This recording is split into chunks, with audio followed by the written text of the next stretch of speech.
اللهم صل على سيدنا شفيعنا وسندنا مولانا محمد بارک وسلم۔ بھائی دوستوں اور میرے عزیز ساتھیوں،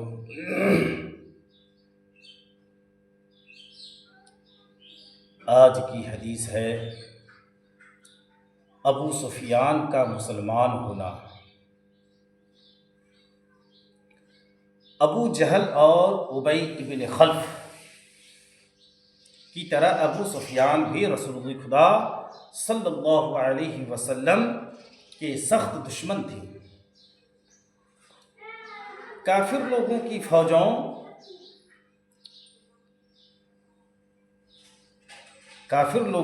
فوجوں کے کود کود کر سردار بنتی تھی۔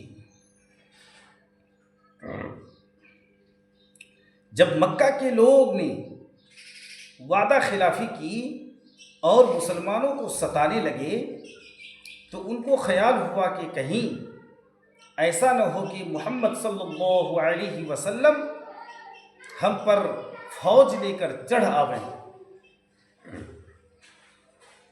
کس طرح محمد صلی اللہ علیہ وسلم کا ارادہ معلوم کرنا چاہیے۔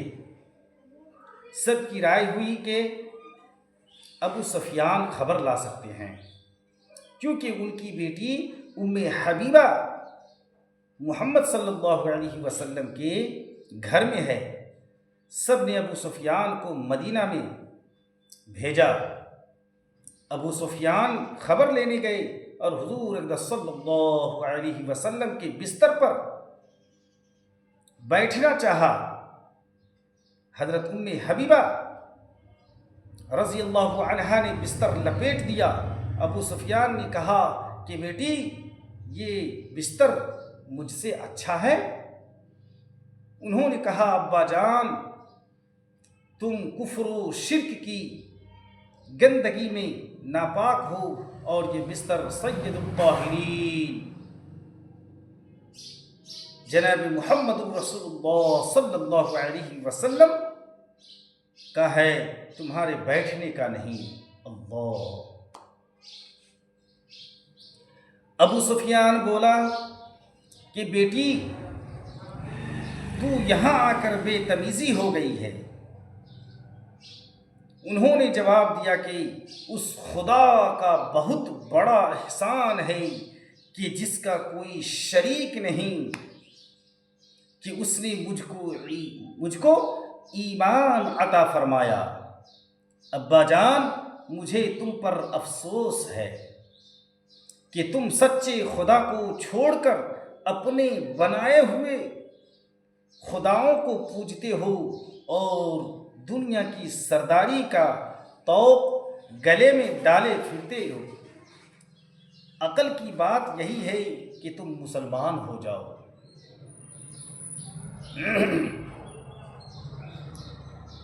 ابو سفیان نے کہا کہ بیٹی، مجھے تجھ پر افسوس ہے کہ تو نے اپنے دادا کا دین چھوڑ دیا اور محمد کا دین قبول کر لیا۔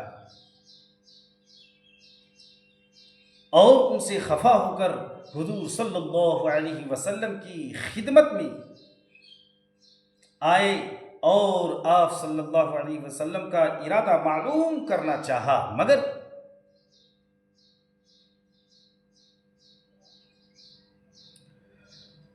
آپ صلی اللہ علیہ وسلم نے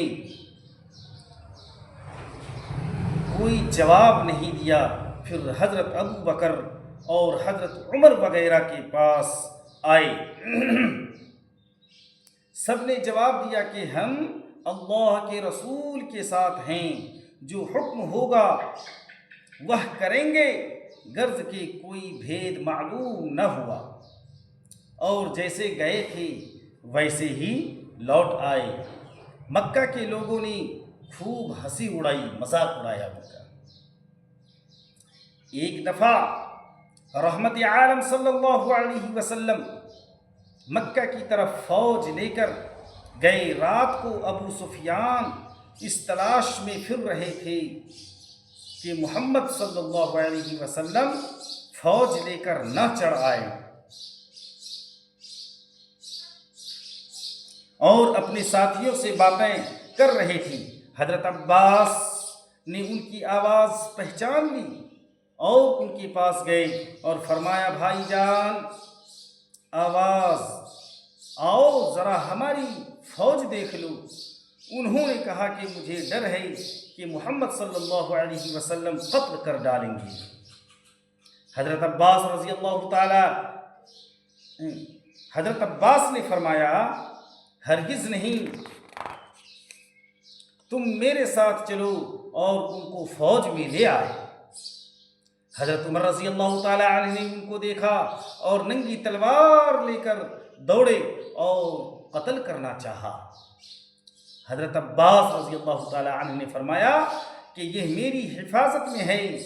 حضرت عمر رک گئے، پھر ان کو حضور صلی اللہ علیہ وسلم کی خدمت میں لے گئے۔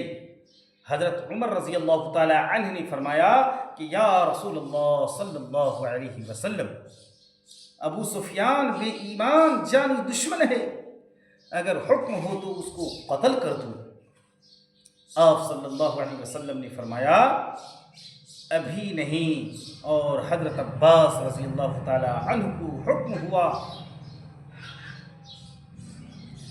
چچا جان ان کو فی الحال خیمہ میں لے جائیں اور اچھی طرح رکھیں، اور صبح کو پھر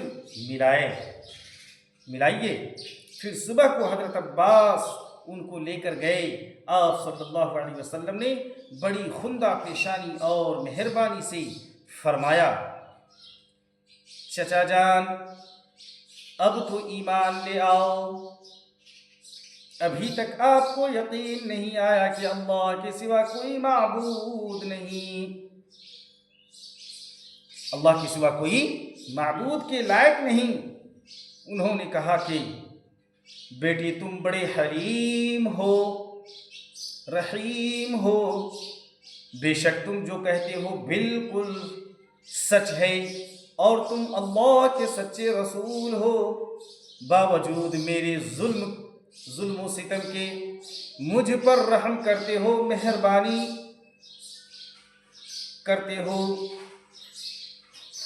ابو سفیان کہہ رہا ہے کہ بے شک تم اللہ کے سچے رسول ہو، باوجود میرے ظلم و ستم کے مجھ پر رحم کرتے ہو، مہربان ہو، بدلہ نہیں لیتے۔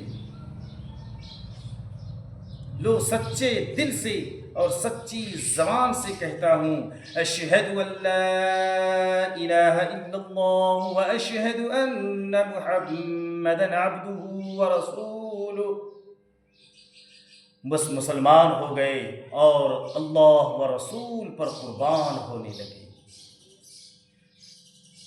اے اللہ تیری قدرت کے، تو ذرا سی دیر میں دلوں کو پھیر دے اور دوزخی سے جنتی بنا دے، یہ تیری رحمت ہے اور تیرے رسول کی برکت ہے۔